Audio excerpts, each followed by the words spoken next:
بسم الله الرحمن الرحيم. السلام عليكم ورحمة الله وبركاته.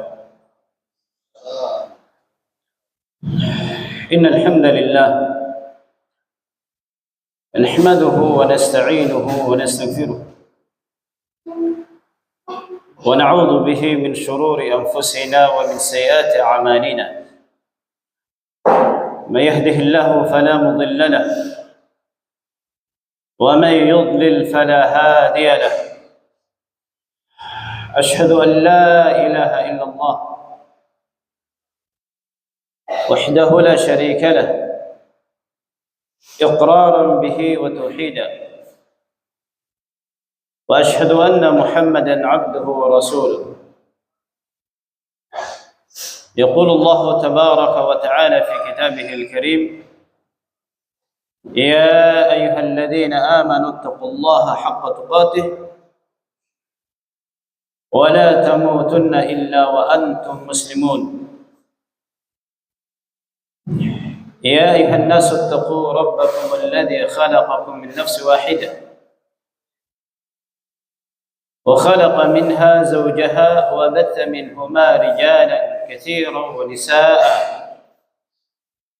واتقوا الله الذي تساءلون به والأرحام إن الله كان عليكم رقيبا. يا أيها الذين آمنوا اتقوا الله وقولوا قولا سديدا يصلح لكم أعمالكم ويغفر لكم ذنوبكم، ومن يطع الله ورسوله فقد فاز فوزا عظيما. أما بعد، فإن أصدق الحديث كتاب الله عز وجل، وخير الهدي هدي محمد صلى الله عليه وعلى آله وسلم، وإن شر الأمور محدثاتها، وكل محدثة بدعة، وكل بدعة ضلالة، وكل ضلالة في النار. معاشر الحاضرين، إخوة الإيمان، رحمني الله وإياكم جميعا، وثبتني الله وإياكم على الحق والهدى. Kita haturkan puji dan syukur kita kehadirat Allah Jalla wa'ala dengan pujian kita alhamdulillah terhadap segala nikmat yang Allah Jalla wa'ala anugerahkan pada kita. Dalam hal ini nikmat yang paling besar yang Allah Jalla wa'ala berikan kepada hambanya adalah nikmat iman dan nikmat Islam. Oleh karena itu, sebaiknya dan sepatutnya bagi kita sebagai seorang hamba dari hamba-hamba Allah Jalla wa'ala, kita berusaha untuk menjaga nikmat ini. Nikmat iman, nikmat Islam, nikmat yang bila seseorang wafat di atas nikmat ini, maka tentunya Allah Jalla wa'ala akan memasukkan hambanya ke dalam jannahnya, ke dalam surga Allah Subhanahu wa ta'ala. Tidak ada nikmat yang paling besar yang Allah Jalla wa'ala berikan kepada hamba di dunia ini kecuali dua nikmat ini: al-iman wal Islam. Iman dalam hal ketauhidan kepada Allah Subhanahu wa ta'ala, sedangkan Islam dalam hal ketaatan kepada Allah Subhanahu wa ta'ala. Yang mana iman dan Islam merupakan makna dari taqwa itu. Makna dari taqwa kepada Allah Jalla wa'ala, yang Allah Subhanahu wa ta'ala wasiatkan dalam Al-Quran kepada kita, kepada kaum muslimin dan kepada orang-orang ahlul kitab sebelum kaum muslimin, untuk senantiasa bertakwa kepada Allah Subhanahu wa ta'ala. Allah Jalla wa Ala berfirman dalam Al-Qur'anul Karim, "Wa laqad wassayna alladziina utul kitaba wa iyyakum an ittaqullah." Sungguh kami telah berwasiat kepada orang-orang ahlul kitab, orang-orang yang diberikan Alkitab sebelum kalian, dan kepada kalian kaum mukminin, kaum muslimin, wasiat Allah Jalla wa Ala adalah anittaqullah, hendaklah kalian bertakwa kepada Allah Subhanahu wa taala. Itu wasiat yang sangat besar, wasiat yang sangat mulia, wasiat Allah dan wasiat Nabi kita Muhammad sallallahu alaihi wa alihi wasallam. Sebagaimana dalam hadis yang masyhur, hadis Irbad bin Sariyah, sahabat Nabi alaihi salatu wassalam, mengisahkan bahwa di suatu hari di salat subuh, baginda Rasulullah sallallahu alaihi wa alihi wasallam salat menjadi imam kami. Selepas salat, Rasulullah sallallahu alaihi wasallam memberikan tausiah, memberikan petuah, nasihat kepada para sahabat. Yang disebutkan bahwa nasihat tersebut ka'annaha mau'izatu muwaddi', seakan nasihat itu merupakan nasihat orang yang akan pergi jauh, yang tidak akan kembali lagi. Yang disebutkan oleh sahabat ini, nasihat itu menyebabkan mata mereka berlinang, menunjukkan sangat mengharukan nasihat itu. Hati mereka gemetar, nasihat yang sangat mendalam yang membuat hati mereka takut kepada Allah Jalla wa'ala. Apa kata nasihat Nabi alaihi salatu wasallam dalam nasihatnya? Usikum bitaqwallahi was-sam'i wat-ta'ati wa in ta'ammara 'alaikum 'abdun habashi. Aku wasiatkan kepada kalian untuk senantiasa bertakwa kepada Allah. Yang pertama yang disebutkan oleh baginda Rasulullah SAW dalam wasiat ini adalah takwa kepada Allah. Takwa yang itu merupakan libasut taqwa khair. Pakaian takwa itu adalah pakaian yang paling terbaik.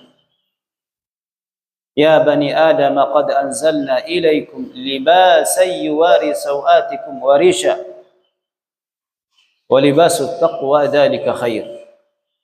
Wahai manusia, kata Allah Jalla wa'ala dalam Al-Quran, wahai manusia, sungguh kami turunkan kepada kalian pakaian yang menutupi aurat-aurat kalian dan perhiasan, yang itu juga bahagian daripada pakaian, yang seseorang terkadang bermegah-megah dengan perhiasan. Lalu kata Allah Jalla wa'ala, wa libasut taqwa dzalika khair. Pakaian ketakwaan itulah pakaian yang terbaik.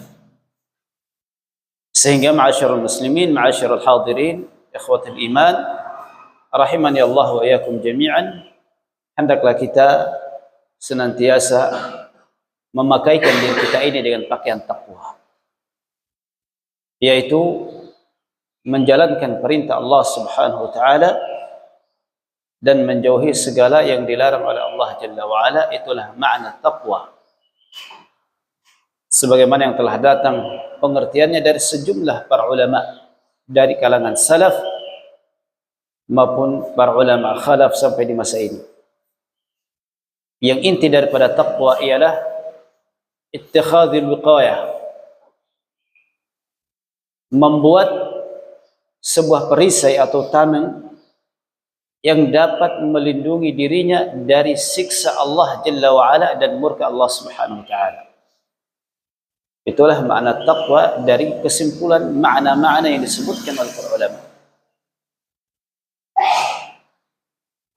Maka jadikanlah diri kita sebagai insan yang senantiasa bertakwa kepada Allah Subhanahu wa ta'ala. Yang mana pada pagi hari yang cerah ini insyaallah kajian kita adalah pembahasan dari kitab Minhajul Firqatin Najiyah At-Ta'ifatil Mansurah. Penjelasan tentang jalan kelompok yang selamat, kelompok yang mendapatkan pertolongan dari Allah, yang disebut dengan Ashabul Hadith, Ahlul Hadith, Ahlus Sunnati wal Jamaah. Tentunya kita ma'asyiral muslimin ibadallah menginginkan dan mengharapkan dari Allah Subhanahu wa taala agar Allah Jalla wa ala menjadikan diri kita ini berjalan di atas jalan Ahlus Sunnati wal Jamaah, sehingga dengannya kita mengharapkan Allah Jalla wa ala memberikan jaza, balasan, dengan memasukkan kita ke dalam jannah, yang itu merupakan janji-janji Allah dalam banyak ayat Al-Quran. Maka wajib bagi kita untuk mempelajari jalan orang-orang yang selamat tersebut, jalan Ashabul Hadith. Bagaimana jalan mereka diterangkan oleh Allah Jalla wa ala dalam Al-Quran dan diterangkan oleh Rasulullah sallallahu alaihi wa alihi wasallam di dalam hadis-hadis yang beliau begitu banyak. Kita menginginkan keselamatan, tentunya kita dianjurkan untuk menempuh jalannya. Keselamatan dan masuk surga itu bukanlah angan-angan semata, tapi keselamatan dan jalan untuk dapat menghantarkan ke dalam surga itu adalah jalan yang telah ditetapkan oleh Allah Subhanahu wa taala dalam Al-Quran dan dalam sunnah Rasul. Sehingga ini yang wajib bagi kita, bagaimana kita menempuh jalan tersebut. Di dalam pepatah Arab, dalam syair Arab mengatakan, tarjun najata walam tasluk masalikaha fa inna as-safinata la tajri 'ala al-yabasi. Engkau mengharapkan keselamatan, namun engkau tidak menempuh jalan-jalannya, maka sesungguhnya bahtera, kapal laut, itu tidak pernah dapat berlayar di atas tanah kering. Artinya bahwa kalau kita menginginkan keselamatan, maka tentu kita harus menempuh jalan-jalannya. Ingin selamat, tempuhi jalannya. Ingin masuk jannah, masuk surga Allah, tempuhi jalannya. Dan jalan-jalan tersebut Allah terangkan dalam Al-Quran, yang Allah Jalla wa'ala jadikan Al-Quran sebagai petunjuk bagi orang-orang yang bertakwa. Allah Subhanahu wa taala berfirman, "Dzalikal kitabu la raiba fihi hudan lil muttaqin." Itulah kitab Al-Quran. Allah Jalla wa ala menyebutkan dzalikal kitab, itulah Al-Kitab, yaitu Al-Quran, yang tidak ada keraguan di dalamnya. Tidak ada keraguan dalam Al-Quran.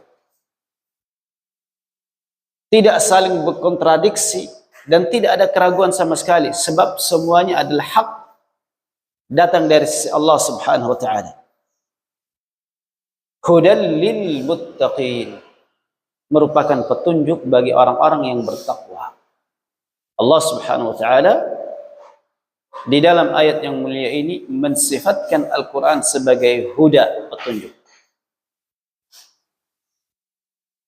Dalam ayat yang lain Allah Subhanahu wa taala menyebutkan, inna hadzal qur'ana yahdi lillati hiya aqwam. Sesungguhnya Al-Quran ini, Al-Quran yang ada di hadapan kita, yang kita baca, yang kita pelajari, inna hadzal qur'an yahdi lillati hiya aqwam, memberikan petunjuk kepada jalan yang paling lurus. Sehingga barang siapa yang menginginkan petunjuk, maka wajib baginya untuk mempelajari Al-Quran. wajib baginya mempelajari Al-Quranul Karim, wajib baginya mempelajari sunnah baginda Rasulullah sallallahu alaihi wa ala alihi wasallam, dan tentunya adalah mengamalkan kandungan dan isinya. Bukan sekadar kita membaca, ma'asyiral ikhwah, ma'asyiral hadirin, bukan sekadar kita membaca, mengkaji tanpa mengamalkan. Namun inti dari kita menuntut ilmu adalah mengamalkannya. Itulah intisari atau hakikat daripada ilmu. Sebagaimana yang diucapkan oleh para salaf bahwasanya innamal ilmu khasyatullah. Sesungguhnya ilmu itu adalah melahirkan rasa takut kepada Allah Subhanahu wa taala.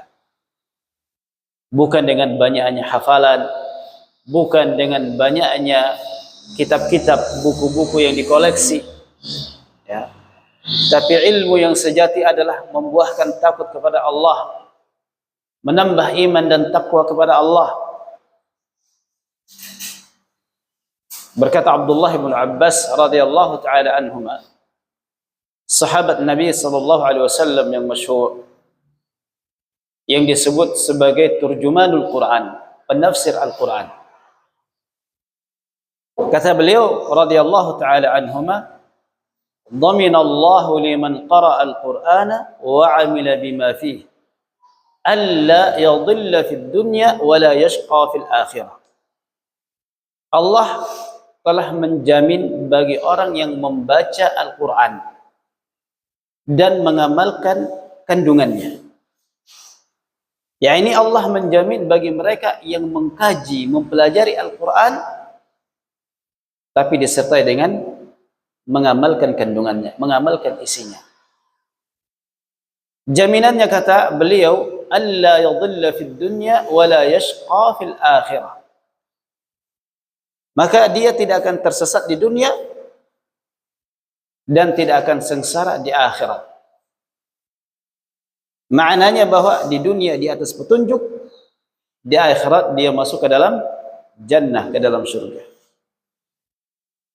Lalu beliau membawakan firman Allah Subhanahu wa taala, di mana Allah Jalla wa Ala berfirman dalam Al-Quran, فَإِمَّا يَأْتِيَنَّكُمْ مِنِّي هُدًى فَمَنِ اتَّبَعَ هُدَايَ فَلَا يَضِلُّ وَلَا يَشْقَى وَمَنْ أَعْرَضَ عَنْ ذِكْرِي فَإِنَّ لَهُ مَعِيشَةً ضَنكًا وَنَحْشُرُهُ يَوْمَ الْقِيَامَةِ أَعْمَى قَالَ رَبِّ لِمَ حَشَرْتَنِي أَعْمَى وَقَدْ كُنْتُ بَصِيرًا قَالَ كَذَلِكَ أَتَتْكَ آيَاتُنَا فَنَسِيتَهَا وَكَذَلِكَ الْيَوْمَ تُنْسَى.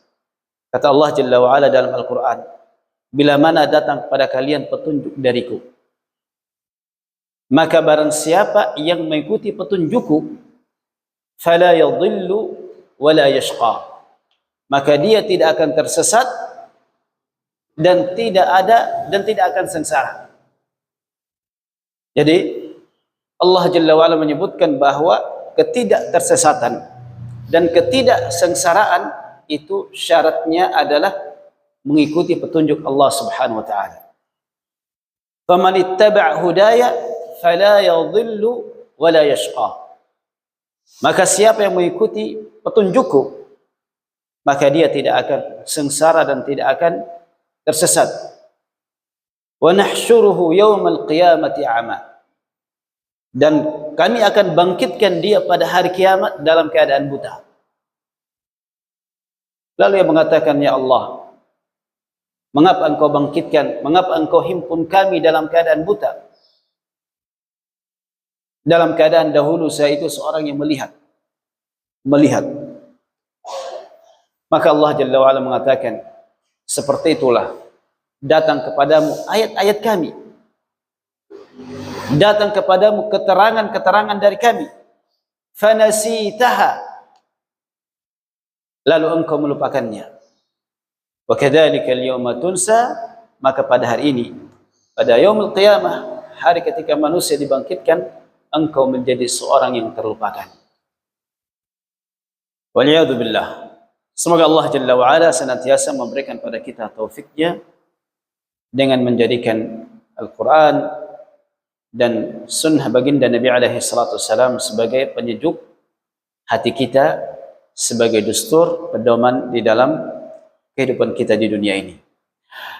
Yang mana pada apa yang telah kita sebutkan tadi, pembahasan kita adalah tentang Al-Firqatun Najiyah, yang dalam hal ini adalah kita kajian kitab dari kitab Minhajul Firqatin Najiyah At-Taifatil Mansurah karya Syekh Muhammad bin Jamil Zainu rahimahullahu taala rahmatan wasi'ah.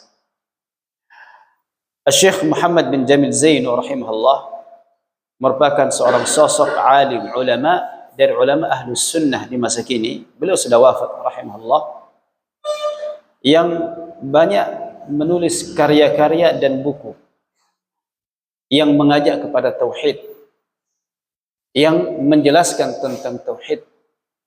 Bahkan buku-buku beliau terkadang diantaranya ada yang menjadi program kerajaan Saudi untuk diterjemah lalu dibagikan kepada seluruh kaum muslimin yang datang menunaikan ibadah haji atau umrah, ya. Jadi banyak kitab beliau itu kita jumpai diterjemah ke dalam bahasa Indonesia atau bahasa-bahasa yang lain. Di antara kitab yang beliau tulis adalah yang bertajuk Al-Firqatun Najiyah ini. Beliau menjelaskan tentang kisah hidup beliau di dalam kitabnya yang berjudul Kaifahtadaitu ila Tauhid was-Siratal Mustaqim. Bagaimanakah saya mendapatkan petunjuk kepada tauhid? Di dalam kitab tersebut beliau menjelaskan tentang perjalanan ilmu beliau. Beliau adalah seorang alim yang asalnya berasal dari sebuah negeri di Suriah yang disebut dengan negeri Halab. Halab, jadi asli beliau itu Suriah. Ya. Beliau lahir mungkin berdasarkan paspor beliau, apa yang beliau sebutkan bahwa beliau lahir pada tahun 1925 Masehi berdasarkan paspor. 1925 Masehi. Nah, sebelum Indonesia merdeka, ya. Nah, sebelum Indonesia merdeka. Beliau mengisahkan tentang kisah perjalanannya. Antum dapat melihat di kitab ini, ada terjemahannya. Bagaimana beliau pengenalannya kepada sunnah dan tauhid, yang dahulunya dia seorang sufi. Dia dahulu seorang sufi dengan berbagai macam tarekat-tarekat sufi. Jadi beliau kalau bicara sufi sangat paham apa itu sufi, apa saja tarekatnya, apa saja akidahnya. Dan Masya Allah beliau rahimahullah mengisahkan di dalam bukunya ini Kaifahtadaitu, ya, bagaimanakah saya mendapatkan hidayah. Beliau adalah seorang sosok alim yang kemudian dipanggil untuk mengajar di Al-Haramul Makki di Makkah Al-Mukarramah, menjadi pengajar di salah satu madrasah sampai beliau rahimahullah ta'ala wafat, ya.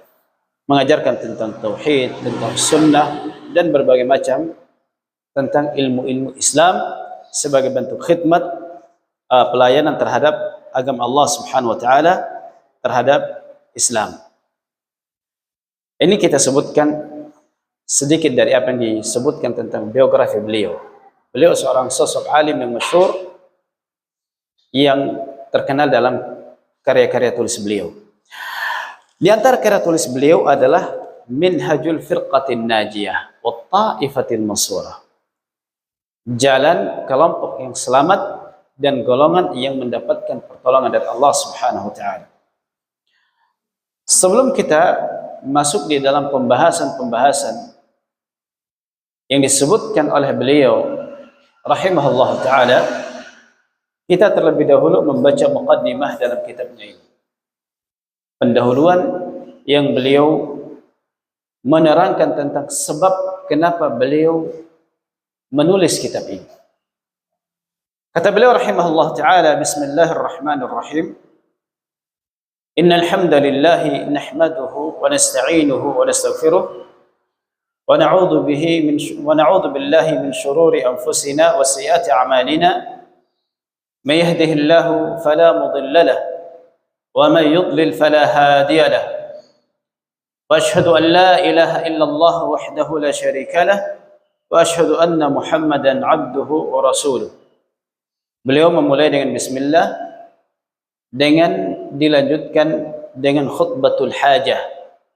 Khutbatul hajah, khutbah yang menjadi sunnah dan kebiasaan baginda Rasulullah sallallahu alaihi wasallam di dalam memulai khutbah beliau dengan khutbah tadi. Demikian pula para ulama di dalam banyak kitab mereka, kalau kita melihat, selalu memulai dengan khutbah ini. Ini menunjukkan pada kita adalah kecintaan beliau kepada sunnah baginda Rasulullah sallallahu alaihi wasallam, meskipun dalam muqaddimah, kata pendahulu. Amma ba'du fahadhihi buhuthun hammatun wa mutanawwi'ah. Kata beliau, ini merupakan pembahasan penting yang beraneka ragam. تدعو المسلمين إلى عقيدة التوحيد الخالص والابتعاد عن الشرك الذي انتشرت مظاهره في أكثر البلاد الإسلامية, yang menyeru dan mengajak kaum muslimin kepada akidah tauhid. Jadi beliau ini di dalam kitab ini bagaimana menerangkan tentang manhaj ahli sunnah, manhaj al-firqatin najiyah di dalam bab akidah, dalam hal ini tauhid. Tauhid yang murni dan menjauhkan diri dari kesyirikan, yang mana pemandangan kesyirikan ini sudah nampak jelas di kebanyakan negeri-negeri kaum musliminnya. Bukan hanya di negerinya, bahkan mungkin di negeri kita ini, minta ampun, pemandangan kesyirikan itu merajalela. Merajalela. Bahkan seakan sebuah sesuatu yang dipelihara, dipelihara dengan berbagai macam kalimat-kalimat untuk melegalkannya, entah dengan nama kearifan lokal, apalagi tradisi, budaya, padahal sejatinya itu adalah pemandangan kesyirikan, menduakan Allah Jalla wa Ala, menyekutukan Allah Subhanahu wa taala dalam ibadah, wal a'udzu billah. Dan itulah sebab kebanyakan negeri itu hancur disebabkan kesyirikan. Kata Allah Jalla wa Ala dalam Al-Qur'an, "Dhahara al-fasadu fil ardi bima kasabat aydin nas liyudhiqahum ba'd alladhi 'amilu la'allahum yarji'un." Telah nampak kerusakan di muka bumi ini, di daratan, atau dhahara al-fasadu fil barri wal bahri bima kasabat aydin nas, afwan, telah nampak kerusakan di daratan dan di lautan disebabkan tangan-tangan manusia itu sendiri, agar Allah merasakan pada mereka sebahagian apa yang mereka lakukan. Ini dalam satu makna dalam menafsirkan ayat ini. Dalam makna yang lain, liyudhiqahum, menyebabkan Allah merasakan pada mereka sebahagian apa yang mereka lakukan. Ya. La'allahum yarji'un, agar mereka kembali kepada jalan yang benar. Qul siru fil ard. Katakan, hai Muhammad, berjalanlah kalian di muka bumi ini. Bagaimanakah akibat? Fanzuru kaifa kana 'aqibatul ladina min qabl. Katakanlah, hai Muhammad, berjalanlah kalian di muka bumi ini. Tengoklah, perhatikanlah bagaimanakah kesudahan orang-orang sebelum kalian. Dan kebanyakan mereka adalah musyrikin. Kebanyakan mereka adalah orang yang berbuat syirik. Ya. Jadi penyebab yang sangat paling berbahaya itu adalah ketika kesyirikan kepada Allah Jalla wa Ala. Allah Subhanahu wa taala berfirman dalam Al-Qur'an, "Takadu as-samawati yatafattarna wa tanshaqqu al-ard wa takhirru al-jibalu haddan an da'u lir-rahmani walada." Hampir-hampir langit itu pecah dan hampir-hampir bumi itu terbelah, dan hampir-hampir gunung itu runtuh. Penyebabnya apa? Ketika mereka mengklaim bahwa Allah punya anak. Kesyirikan. Ya. Banyak kaum muslimin di hari-hari ini yang kita khawatirkan adalah ikut-ikut dalam merayakan perayaan orang kafir, ya. Perayaan Natalnya. Waliyadzubillah. Kita berada di masa di mana kaum muslimin banyak yang jahil dalam urusan agamanya. Nah, maka kita waspadai hal ini. Wa huwa sababu halakil umamis sabiqah, yang mana kesyirikan ini merupakan sebab terbinasanya umat-umat terdahulu. Wa sababu syaqa'il alamil ma'asir, yang mana kesyirikan itu merupakan sebab sengsaranya dunia masa kini. Wala siyamal alamul islami, terlebih adalah dunia Islam. Terlebih adalah dunia Islam. Bagaimana dunia Islam di masa ini terpuruk. Baik dunia Islam yang ada di timur hingga barat terpuruk, jatuh. Penyebabnya adalah ketika mereka terjatuh dalam kesyirikan dan membiarkan pemandangan kesyirikan itu merajalela. Wa ma yulaqihi minal masaibi wan nakabati wal hurubi wal fitani wa ghairiha, dan apa yang dijumpai oleh dunia Islam ini dari berbagai macam musibah, dari berbagai macam petaka, peperangan, fitnah dan selainnya, ini yang dialami oleh kebanyakan negeri-negeri Islam. Wa hadhihi al-buhuth wal mawadhi' tubayyin aidan minhaj wa 'aqidat al-firqah an-najiyah wa at-ta'ifah al-mansurah al-waridah fi al-hadits an-nabawi. Pembahasan-pembahasan ini dan substansi pembahasan di dalam kitab ini menerangkan juga kepada kita tentang manhaj, jalannya, tariqah, bagaimana cara beragamanya al-firqatun najiyah, kelompok yang selamat atau yang disebut dengan ashabul hadis, ahlus sunnah, yang terdapat di dalam hadis Nabi sallallahu alaihi wasallam yang disebut dengan ta'ifah mansurah. La tazalu ta'ifatin atau la tazalu ta'ifatun min ummati zahirina 'ala al-haqqi, senantiasa akan ada sekelompok dari umatku ini yang menang. Yang menang. At-ta'ifah al-mansurah yang dimaksudkan adalah ashabul hadis. Litunira at-tariqa lil-'amilin, agar menerangkan, memberikan cahaya kepada jalan bagi orang-orang yang beramal. Hatta yakunu minan najina wal mansurina insyaallah, hingga mereka menjadi termasuk orang-orang yang selamat, orang-orang yang mendapatkan pertolongan insyaallah taala.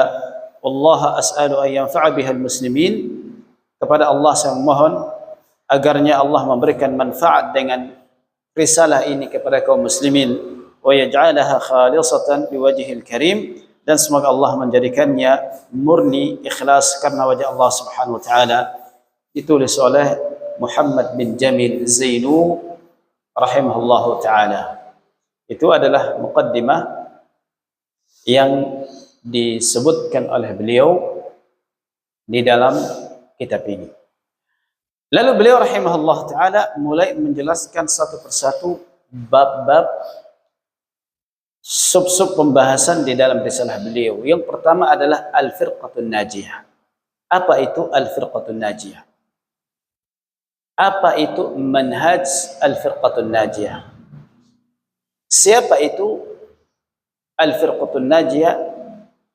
Apa saja bagi caranya, jalannya dalam beragama kepada Allah Subhanahu wa taala? Apa sifat-sifatnya?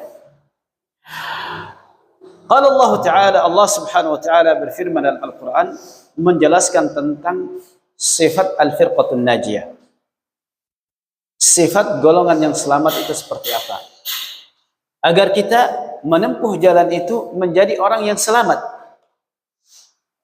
Allah Subhanahu wa taala berfirman dalam Al-Qur'an, wa'tasimu bihablillahi jami'an wa la tafarraqu. Allah Subhanahu wa taala berfirman, berpegang teguhlah kalian dengan tali Allah semuanya dan jangan kalian bercerai-berai. Ayat ini menunjukkan pada kita bahwa di antara sifat, di antara ciri dari al-firqatun najiyah, kelompok yang selamat, kelompok yang mendapatkan pertolongan hingga tegaknya hari kiamat adalah al-i'tisam bi kitabillah. Berpegang teguh dengan Al-Quran, dengan tali Allah yaitu Al-Quran dan hadis baginda Rasulullah sallallahu alaihi wasallam, dan mereka tidak melepaskannya, tidak melakukan perpecahan dengan meninggalkan sunnah dan kitabullah. Itu sifatnya yang telah kita sebutkan di dalam muqaddimah tadi, bahwa Al-Quran diturunkan oleh Allah Jalla wa'ala dijadikan sebagai hudan lil muttaqin, petunjuk bagi orang-orang yang bertakwa, yang memberikan keterangan dan petunjuk kepada jalan yang paling lurus, baik dalam segi akidah, keyakinan, dalam segi ibadah, muamalah. Al-Quran itu sudah dijadikan oleh Allah sebagai petunjuk bagi umat manusia. Tibyanan likulli syai'. Allah sebutkan dalam mensifati Al-Quran adalah tibyanan likulli syai', penjelasan terhadap segala sesuatu. Ya, penjelasan terhadap segala sesuatu. Hal-hal yang terkait dengan keyakinan ada sudah dalam Al-Quran. Tentang ibadah, tentang muamalah, ahkam, hukum bermuamalah, berinteraksi satu dengan yang lainnya, jual beli, perniagaan, dan yang lain sebagainya. Allah Jalla wa'ala telah terangkan hukum-hukumnya, keterangannya dalam Islam, dalam Al-Quran dan hadis Rasulullah sallallahu alaihi wasallam. Kembali lagi pada kita, mempelajari atau tidak, dan apakah kita mengamalkan ataukah tidak. Ya, maka sifat al-firqatun najiyah adalah al-i'tisam, berpegang teguh, menyelamatkan dirinya dengan tali Allah Subhanahu wa taala semuanya, tidak mengambil sebagian dan menolak sebagian, tidak, tapi diambil semuanya. Ya. Wa qala ta'ala, Allah Subhanahu wa taala berfirman juga dalam surah yang lain, وَلَا تَكُونُوا مِنَ الْمُشْرِكِينَ مِنَ الَّذِينَ فَرَّقُوا دِينَهُمْ وَكَانُوا شِيَعًا كُلُّ حِزْبٍ بِمَا لَدَيْهِمْ فَرِحُونَ. Dan janganlah kalian menjadi seperti orang-orang musyrik. Janganlah kalian menjadi seperti orang-orang musyrik dari kalangan orang-orang yang telah memecah belah agama mereka dan mereka berkelompok-kelompok. Allah Jalla wa'ala mensifati tentang sifat al-musyrikin. Al-musyrikin itu adalah orang yang berpecah belah. Masing-masing mereka memiliki sembahan dan Tuhan selain Allah. Ada kabilah mereka sembah Manah, ada kabilah, suku atau golongan yang mereka menyembah Uzza, ada suku yang mereka menyembah Hubal. Masing-masing mengunggulkan Tuhan di Tuhan-Tuhan mereka. Ya. Masing-masing punya kelompok. Ada kelompok Hubal, kelompok Manah, kelompok ini, kelompok ini. Ya. Kalau di masa ini seperti para pengagung kuburan. Ada pengagung kuburan ini, ya, ada pengagung kuburan ini, pengagung kuburan ini, masing-masing menampilkan khurafat-khurafatnya. Masing-masing menampilkan khurafatnya, cerita tentang khurafat ini. Itulah yang Allah Jalla wa'ala sebutkan dalam firman-Nya, kullu hizbin bima ladaihim farihun. Setiap kelompok bangga dengan apa yang ada pada mereka. Ceritakan khurafatnya. Yang ini tidak mau kalah, tampilkan lagi. Waliyadzubillah. Itulah sifat al-musyrikin yang Allah Jalla wa'ala melarang kita untuk menjadi seperti mereka. Kita harus tetap beriktisam dengan tali Allah, dengan at-tauhid, Hablullahil matin, tali Allah yang paling kuat, yang tidak akan ada putusnya adalah tauhid, ibadatullah wahdah, beribadah kepada Allah Subhanahu wa taala semata, yang tidak ada sekutu bagi Allah Subhanahu wa taala. Ya. Jadikan anggota tubuh kita hanya untuk bersembah sujud kepada Allah Subhanahu wa taala. Wa annal masajida lillahi fala tad'u ma'allahi ahada. Sesungguhnya al-masajid, masajid itu memiliki dua makna kata para ulama dalam ayat ini. Makna yang pertama adalah tempat ibadah, rumah ibadah. Makna yang kedua, al-masajid adalah anggota tubuh yang dipakai untuk sujud, untuk ibadah, yaitu jasmani kita, itu disebut juga dengan masajid. Bahwa masajid itu adalah milik Allah, kepunyaan Allah Subhanahu wa taala. Fala tad'u ma'allahi ahada, maka jangan kalian menyeru kepada seorang pun bersama Allah Subhanahu wa taala. Jangan kita gunakan anggota tubuh kita untuk beribadah kepada selain Allah Subhanahu wa taala.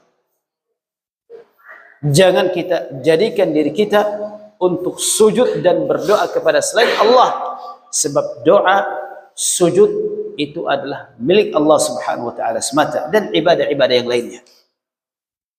Ya. Jangan seperti menjadi orang-orang musyrikin. Faqala sallallahu alaihi wa alihi wasallam, Rasulullah sallallahu alaihi wasallam bersabda, "Usikum bi taqwallahi azza wa jalla was-sam'i wat-tha'ah wa in ta'ammara 'alaikum 'abdun habashi." Aku wasiatkan pada kalian untuk senantiasa bertakwa kepada Allah dan bersikap mendengar dan taat kepada pemerintah kalian, penguasa kalian. Meskipun yang menjadi penguasa itu adalah seorang Abdul Habashi, seorang hamba sahaya, budak dari negeri Habasyah.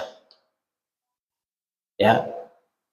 Nabi alaihi salatu wassalam menyebutkan tentang sifat pemimpin tersebut, Abdul Habashi, budak, hamba sahaya. Bukan orang merdeka, bukan orang bernasab, bukan orang kaya, hamba sahaya, Abdul Habashi. Habashi, negeri Ethiopia, yang menunjukkan punya fisik yang kurang baik, baguslah istilah kita ya. Fisik yang tidak tampan. Ya. Tapi ketika dia sebagai seorang pemimpin, pemerintah, Nabi alaihi salatu wassalam memberikan wasiat pada kita, tetap dengar dan taat padanya. فَإِنَّهُ مَنْ يَعِشْ مِنْكُمْ مِنْ بَعْدِي فَسَيَرَى اخْتِلَافًا كَثِيرًا. Sebab barang siapa yang hidup sesudahku, maka dia akan melihat perbedaan yang banyak. Dia akan mendapati perselisihan yang banyak. Ya. Di masa Nabi tidak ada perselisihan. Ketika Nabi wafat, mulailah muncul satu sedikit demi sedikit. Semakin jauh masa Nabi alaihi salatu wassalam, maka semakin banyak perselisihan dan perbedaan. Lalu apa solusinya? Nabi alaihi salatu wassalam tidak mengatakan ikut Syekh fulan, ikut Kiai fulan, tidak. Ikut Ustadz fulan, ya. Ikut Abah fulan, nah, tidak. Ikut Habib fulan, tidak, ya. Nabi alaihi salatu wassalam tidak memberikan solusi, wasiat untuk seperti itu dalam menyikapi perbedaan dan perselisihan. Apa kata beliau sallallahu alaihi wasallam? "Fa'alaikum bisunnati wa sunnatil khulafa'ir rasyidin al-mahdiyyin." Maka hendaklah kalian berpegang teguh dengan sunnahku, yaitu dengan ajaranku, Al-Quran dan sunnah. Itulah ajaran Rasul. Berpegang teguh dengannya, ya. Pelajari dan amalkan. Dan sunnah al-khulafa'ur rasyidin, yaitu sunnah para sahabat, apa yang para sahabat Nabi sallallahu alaihi wasallam sepakat dan mereka berjalan di atasnya. Sebab para sahabat Nabi alaihi salatu wassalam merupakan generasi yang terbaik di dalam Islam yang telah mendapatkan pujian dan sanjungan dari Allah Subhanahu wa taala. As-sabiquna al-awwaluna minal muhajirin wal ansar walladzina ittaba'uuhum bi ihsan radhiyallahu anhum wa radu an. Orang-orang yang terdahulu yang pertama kali masuk Islam dari kalangan al-muhajirin dan ansar. Siapa mereka? Sahabat.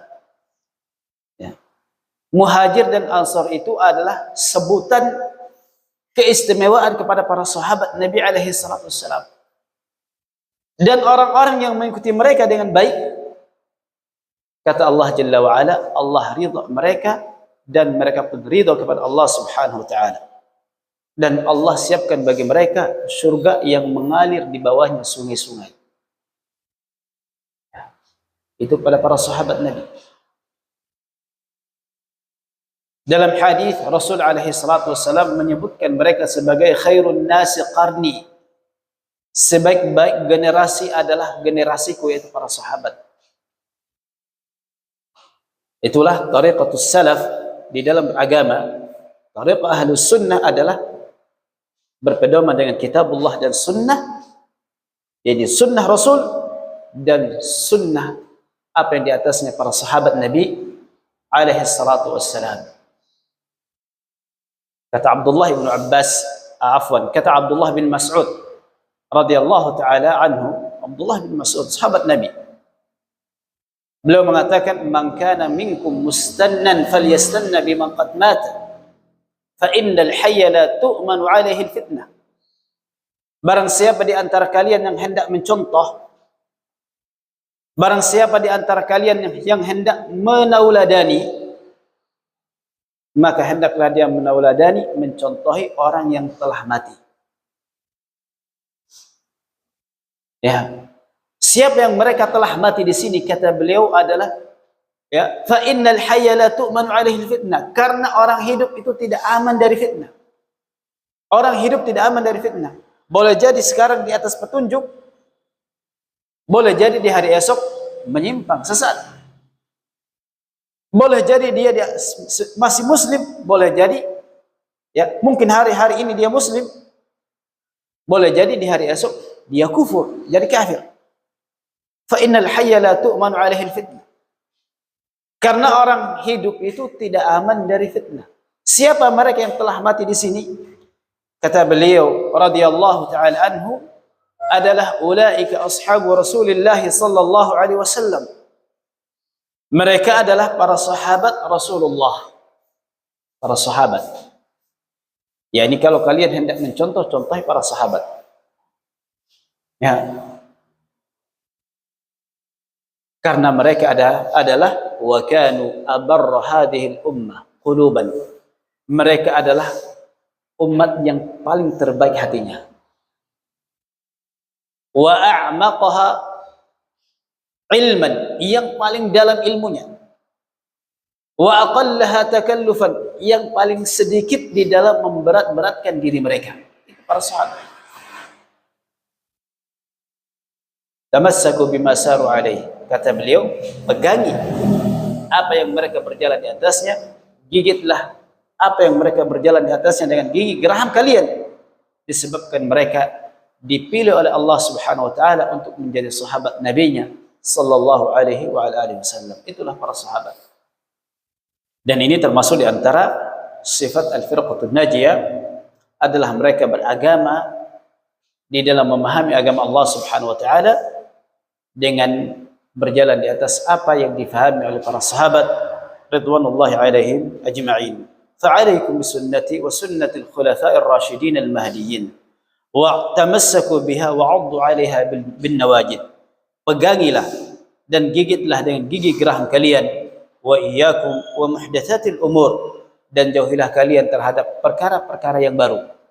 Fa inna kulla muhdatsatin bid'ah, sebab setiap perkara baru itu adalah bid'ah, wa kullu bid'atin dhalalah, dan setiap bid'ah itu adalah sesat, dan setiap sesat itu neraka, wa kullu dhalalatin finnar. Hadis ini merupakan hadis yang sahih yang diriwayatkan oleh Tirmidzi. Ya. Hadis ini hadis yang sangat terang menerangkan kepada kita dalam sabda Nabi alaihi salatu wassalam bahwa setiap bid'ah itu adalah sesat. Bid'ah dalam bentuk ibadah. Ya. Atau dalam istilah yang lain yang disebutkan oleh para ulama, bid'ah secara istilah tidak ada bid'ah hasanah. Tidak ada bid'ah yang baik. Sebab Nabi alaihi salatu wassalam menyebutkan kullu bid'atun dhalalah. Lalu muncul orang-orang di masa ini yang mengatakan, kullu itu bukan artinya semua tapi sebahagian. Ada orang sebahagian seperti itu. Lalu berdalih dengan berbagai macam dalih. Beralasan dengan berbagai macam alasan. Yang kemudian mereka memaknai bahwa kullu di sini maknanya bukan seluruh tapi sebahagian. Kata mereka kullu ada sebahagian, yaitu sebahagian bid'ah itu adalah sesat. Tapi kelanjutan hadis menyebutkan kullu dhalalatin finnar. Ya, setiap sesat itu di neraka. Mau diterjemah juga sebahagian sesat itu juga di neraka. Kira-kira sesat apa yang tidak di neraka itu? Nah, ini adalah ketimpangan di dalam memahami sabda Nabi alaihi salatu wassalam. Allah Jalla wa ala menyebutkan tentang manusia. Kullu nafsin dha'iqatul maut. Mau diartikan kullu di situ sebahagian. Ya, sebahagian manusia itu pasti mati. Ini kan aneh kan? Kullu itu artinya seluruh, semua. Kullu nafsin dha'iqatul maut. Setiap jiwa manusia pasti akan merasakan kematian. Maka Nabi alaihi salatu wassalam dalam hadis ini menyebutkan secara terang, ya, bahwa semua bid'ah di dalam makna ibadah, dalam hal ibadah, taqarrub, ritual, maka Nabi alaihi salatu wassalam menyebutkan itu adalah bid'ah dan semua bid'ah adalah di neraka. Dan diriwayatkan dari Imam Malik rahimahullah taala sebagaimana disebutkan oleh murid beliau, ya, Ibnul Majishun, beliau mengatakan sami'tu Malikan yaqul, saya pernah mendengarkan Imam Malik. Imam Malik merupakan seorang imam dalam 4 madhab yang masyhur. Kata beliau, saya mendengarkan Imam Malik mengatakan bahwasanya man ibtada'a bid'atan fid dini thumma yaraha hasanatan, barang siapa yang berbuat bid'ah di dalam agama kemudian ia memandang itu bagus, hasanah, bid'ah yang baik, faqad za'ama anna Muhammadan sallallahu alaihi wasallam khana risalah, sungguh dia telah meyakini dan menyangka bahwasanya Nabi Muhammad sallallahu alaihi wasallam itu berkhianat kepada kerasulan, berkhianat dari tugasnya yang Allah angkat dia sebagai nabi dan rasul. Karena Allah Jalla wa Ala berfirman dalam Al-Quran Karim, Al-yawma akmaltu lakum dinakum. Pada hari ini, aku telah sempurnakan untuk kalian agama kalian. Menunjukkan pada kita bahwasanya Islam itu telah lengkap, sempurna, tidak memerlukan penambahan. Tidak memerlukan penambahan dan tidak memerlukan penyempurnaan dari luarnya. Sebab Islam itu telah kamil, sempurna, sesuai dengan zaman dan tempat.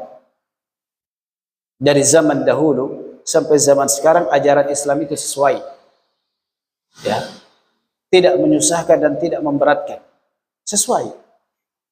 Karena Allah Jalla wa Ala menyebutkan la yukallifullahu nafsan illa wus'aha. Allah tidak akan membebani suatu jiwa kecuali dengan kesanggupannya. Dari zaman dahulu sampai zaman sekarang sesuai dengan perkembangan zaman itu Islam. Dan sesuai dengan tempat dan ruang. Mau di Arab, di Indonesia, di mana lagi? Di Eropa, di Amerika. Sama. Ya. Sesuai dengan apa yang diperlukan oleh umat manusia. Sesuai dengan apa yang diperlukan oleh umat manusia di dalam segi kehidupan mereka. Dalam liku-liku kehidupan mereka. Oleh karena itu Islam itu adalah dinun kamil, agama yang sempurna, salihun li kulli zamanin wa makan, sesuai dengan semua waktu, masa dan tempat. Itulah Islam. Lanjut. Baik. Ini pentingnya bagi kita untuk senantiasa belajar Islam agar kita dapat memahami Islam itu dengan baik dan kita dapat menerapkannya, mengamalkannya dalam diri kita. Wa qala sallallahu alaihi wa alihi wasallam, Nabi sallallahu alaihi wasallam bersabda di dalam sebuah hadis yang masyhur yang diriwayatkan dari sejumlah para sahabat ridwanullahi alaihim ajma'in, yang menerangkan pada kita tentang perpecahan umat. Kata Nabi alaihi salatu wasallam, ala wa inna man qablakum min ahli alkitab iftaraqu ala 72 millah. Ketahuilah bahwasanya orang-orang sebelum kalian, yakni sebelum kaum muslimin, sebelum Islam, dari kalangan ahlul kitab. Siapa ahlul kitab? Yahudi dan Nasara. Dikatakan dalam satu pendapat adalah Sabi'in juga. Sabi'in. Satu pendapat para ulama mengatakan Sabi'in adalah ahlul kitab. Yang Allah Jalla wa Ala sebutkan dalam Al-Quran, innal ladhina amanu wal ladhina hadu wan nasara was sabi'in. Sesungguhnya orang-orang yang beriman yaitu kaum muslimin, Yahudi, Nasara dan Sabi'in. Ya. Ini ada khilaf, perbedaan pendapat para ulama tentang Sabi'in. Di Indonesia tidak ada orang yang beragama Sabi'iyah ini, tidak ada. Kalau di daerah Arab sana itu ada. An-Nabi alaihi salatu wassalam menyebutkan sesungguhnya orang-orang sebelum kalian dari kalangan ahlul kitab terpecah belah menjadi 72 kelompok, 72 golongan. Terpecah menjadi 72 golongan, 72 kelompok, ya, 72 aliran. Wa inna hadhihi al-ummata sataftariqu ala 73, dan bahwasanya umat ini, umat Islam, akan terpecah belah menjadi 73 aliran, 73 golongan, lebih banyak lagi. Thintani wa sab'una fin nar, 72 golongan di neraka, wa wahidatun fil jannah, satu golongannya di dalam surga. Artinya 72 golongan ini pasti sesat. Makanya An-Nabi alaihi salatu wasallam menyebutkan 72 golongan di neraka. Tidaklah yang masuk neraka kecuali menyimpang atau sesat. Dan yang satu di dalam surga. Ya, berarti dia di atas jalan yang benar. Satu. Hadis ini juga menunjukkan pada kita bahwa kebenaran itu adalah satu dan tidak berbilang. Al-haqqu wahid la yata'addad. Kebenaran itu satu, tidak berbilang. Apa yang satu tersebut? Wahiyal jamaah, yaitu al-jamaah. Al-jamaah, yang satu tersebut yang masuk surga adalah jamaah. Hadis ini merupakan hadis yang sahih, yang hasan, diriwayatkan oleh Imam Ahmad dan selainnya. Dalam hadis ini Nabi alaihi salatu wasallam menyebutkan dengan jamaah. Apa makna jamaah itu? Harus banyak orang? Tidak juga harus jamaah banyak orang. Di antara sebahagian orang-orang yang salah memahami tentang makna jamaah, memahami jamaah itu kalau harus berjamaah harus ada pemimpin lalu berbaiat. Ya. Seperti berbagai macam kelompok-kelompok hizbiyah, sufiyah, tarekat-tarekat sufi yang mengharuskan ada baiat kepada mursyidnya. Mereka memahami harus ada jamaahnya. Ya. Apa itu jamaah? Dalam hadis ini, wa fi riwayatin, dalam riwayat yang lain, Rasulullah sallallahu alaihi wasallam bersabda, "Kulluhum fin nari illa millatan wahidatan." Semuanya di neraka kecuali satu millah, satu aliran, satu kelompok. Semua perpecahan Islam tadi di neraka semua kecuali satu. Apa itu? Ma ana alaihi wa ashabi. Yaitu apa yang aku dan para sahabatku berjalan di atasnya. Itulah makna dari al-jamaah. Sehingga makna jamaah itu, ma'asyiral muslimin, tidak harus banyak orang, tapi ketika kita meniti jalan yang benar, ketika kita berjalan di atas jalan yang benar, meskipun sendiri, seorang diri, maka dikatakan dia adalah al-jamaah. Oleh karena itu kata Abdullah bin Mas'ud radhiyallahu taala anhu di dalam menerangkan tentang makna jamaah, kata beliau, al-jama'atu ma wafaqa al-haqqa wa in kunta wahda. Jamaah itu adalah apa yang mencocoki kebenaran. Jamaah itu adalah apa yang sesuai dengan kebenaran meskipun engkau seorang diri. Meskipun engkau seorang diri, meskipun kita sendiri.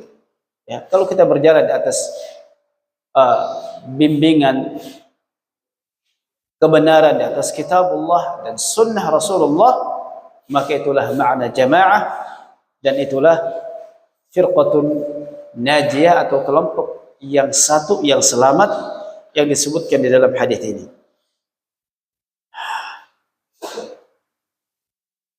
Di dalam hadis yang lain, wa an Ibnu Mas'ud radhiyallahu anhu qala, disebutkan atau diriwayatkan dalam hadis yang lain dari hadis Abdullah bin Mas'ud radhiyallahu taala anhu yang diriwayatkan oleh An-Nasa'i, dan ini merupakan hadis yang sahih. Kata Abdullah bin Mas'ud radhiyallahu taala anhu, khatta lana Rasulullah sallallahu alaihi wasallam khattan bi yadihi. Nabi sallallahu alaihi wasallam menggariskan sebuah garis kepada kami dengan tangannya. Jadi Nabi menggaris satu garis yang lurus dengan tangan beliau. Tsumma qala hadha sabilullah mustaqiman. Kemudian beliau mengatakan, inilah jalan Allah yang lurus. Satu jalan tadi, satu garis tadi. Inilah jalan Allah yang lurus. Wa khatta khututan an yaminihi wa shimalihi. Dan beliau pun menggaris beberapa garis yang banyak di samping kanan dan samping kirinya. Tsumma qala hadhihi subul. Kemudian beliau mengatakan, jalan-jalan ini, yang itulah garis-garis yang banyak tadi. Jalan-jalan ini, laisa minha sabilun illa alaihi syaitanun yad'u ilaihi. Tidaklah dari jalan-jalan ini kecuali di atasnya ada setan yang menyeru, yang mengajak kepadanya. Artinya jalan-jalan tersebut adalah jalan-jalan penyimpangan, kesesatan, yang setiap jalan dari jalan-jalan penyimpangan tersebut ada setannya, ada syaitannya. Syaitan itu adalah sifat. Ya, syaitan itu sifat. Bukan yang kita lihat bayang-bayang di gelap itu setan, itu bukan. Ya. Setan juga kalau dia membuat kita takut, membuat kita jauh dari Allah, setan juga itu. Tapi syaitan itu, ma'asyiral muslimin, harus difahami, itu bukan nama tapi sifat. Sifat. Allah Jalla wa Ala berfirman dalam Al-Quran, ya, walaqad ja'alna likulli nabiyyin aduwan syayatinal insi wal jin. Sungguh kami telah jadikan bagi setiap nabi itu punya musuh dari setan-setan jin dan manusia. Jadi ada setan jin dan ada setan manusia. Ya. Yuhi ba'dhum ila ba'din zukhrufal qawli ghurura. Yang sifatnya setan itu, mau setan manusia, mau setan jin, sifatnya adalah saling membisikkan dengan ucapan-ucapan yang indah, ucapan-ucapan yang manis untuk menipu manusia. Jadi difahami ya, Jadi syaitan itu bukan dari jin saja, manusia juga ada yang syaitan. Orang yang mengajak kepada penyimpangan, syaitan. Orang yang mengajak kepada maksiat, setan juga itu. Ya. Mengajak tidak sholat, setan. Ya. An-Nabi alaihi salatu wassalam dalam hadis ini menyebutkan tidaklah dari jalan-jalan kesesatan tersebut kecuali pasti ada setan, syaitan di atasnya menyeru padanya. Ada syaitan yang menyeru kepadanya. Thumma qara'a qawlahu ta'ala, kemudian baginda Rasulullah sallallahu alaihi wasallam membacakan firman Allah Subhanahu wa ta'ala, wa anna hadha sirati mustaqiman fattabi'uhu wa la tattabi'us subula fatafarraqa bikum an sabilihi dzalikum wassakum bihi la'allakum tattaqun. Sesungguhnya ini adalah jalanku yang lurus, satu garis tadi. Fattabi'uh, maka ikutilah satu garis tersebut. Maka di antara faedahnya, ayat dan hadis ini menunjukkan pada kita bahwa jalan kebenaran itu cuma satu. Allah al-haq wahid. Kebenaran itu satu. Maka ikutilah satu jalan tersebut. Dan jangan kalian mengikuti jalan-jalan yang lainnya yang menyebabkan memecah belah kalian dari satu jalan tersebut. Demikianlah Allah Jalla wa'ala berwasiat pada kalian agar kalian menjadi orang-orang yang bertakwa. Ya. Inti dari hadis ini apa yang disebutkan tadi, bahwa sifatnya al-firqatul najiyah, al-ta'ifatul mansurah adalah mereka meniti satu jalan, yaitu jalan al-haq, jalan kebenaran, yang jalan itu dengan beriktisam dengan tali Allah Subhanahu wa ta'ala, berpegang teguh dengan tali Allah Subhanahu wa ta'ala, Al-Quran dan sunnah baginda Rasulullah sallallahu alaihi wa ala alihi wasallam. Waqala Syekh Abdul Qadir Al-Jailani fi kitabih Al-Ghunya, dikatakan oleh Syekh Abdul Qadir Al-Jailani atau Al-Jilani. Syekh Abdul Qadir Al-Jailani ma'ruf, ini dijadikan sebagai wali oleh orang-orang sufi, ya. Padahal beliau seorang ulama beraqidah Ahlus Sunnah. Sebagaimana yang beliau banyak tuangkan di dalam kitabnya Al-Ghunyah yang dinukilkan oleh beliau ini. Di mana Syekh Abdul Qadir Al-Jailani atau Al-Jilani rahimahullah, beliau mengatakan, ammal firqatun najiyatu fahiya ahlus sunnati wal jamaah. Adapun al-firqatun najiyah itu, maka itulah ahlus sunnah wal jamaah. Ya. Jadi al-firqatun an-najiyah adalah ahlus sunnati wal jamaah. Ahlus sunnah wal jamaah. Wa ahlus sunnati la isma lahum illa ismun wahid wa huwa ashabul hadith. Sedangkan ahlus sunnah itu tidak memiliki nama kecuali satu, yaitu ashabul hadis, para pengikut hadis, para golongan yang memuliakan hadis, yang mereka tentunya mengamalkan, mempelajari hadis, mengkaji hadis, dan mereka mengamalkannya. Itulah ashabul hadis. Ashabul hadis selalu agama mereka berdasar di atas kitabullah dan hadis Nabi alaihi salatu wassalam. Ya'muruna Allah subhanahu wa ta'ala an na'tasima jami'an bil Qur'anil Karim wa an la nakuna minal musyrikin al mutafarriqin fi dinihim syi'an wa ahzaban. Allah subhanahu wa ta'ala memerintahkan kita agar kita berpegang teguh semuanya dengan Al-Qur'anul Karim. Dan jangan kita menjadi seperti orang-orang musyrikin yang memecah belah di dalam agama mereka, yang berselisih dalam agama mereka, yang mereka menjadi berkelompok-kelompok, berpengikut-pengikut. Wa yukhbiruna ar-rasulul karim anna al-yahuda wan nasara tafarraqu katsiran. Dan Rasul alaihi salatu wasalam mengkhabarkan pada kita bahwa ahlul kitab, Yahudi dan Kristen, Nasara, mereka telah berpecah belah menjadi banyak. Memecah belah menjadi banyak. Coba lihat kalau perpecahan orang-orang Nasara. Yang bergereja di sini tidak boleh bergereja di sana, ya. Antum paham kan? Nah, yang Katolik tidak boleh bergereja di Protestan. Yang Protestan tidak boleh bergereja di aliran lain lagi. Nah, masing-masing ihtaraqu katsiran, banyak berselisih. Wa annal muslimina sayaftariquna aktsara minhum, dan bahwasanya kaum muslimin akan lebih banyak perpecahannya dibanding mereka. Apa yang disebutkan oleh Nabi alaihi salatu wasallam dalam hadis tadi. Ya. Wa anna hadhihi al-firaqa satakunu 'urdatan lidukhulin nar, dan bahwasanya kelompok-kelompok ini tentunya akan masuk ke dalam neraka. Linhirafiyah, karena menyimpang, wa bu'diha an kitab rabbiha wa sunnati nabiha, karena jauh dari Al-Qur'an dan sunnah Nabi.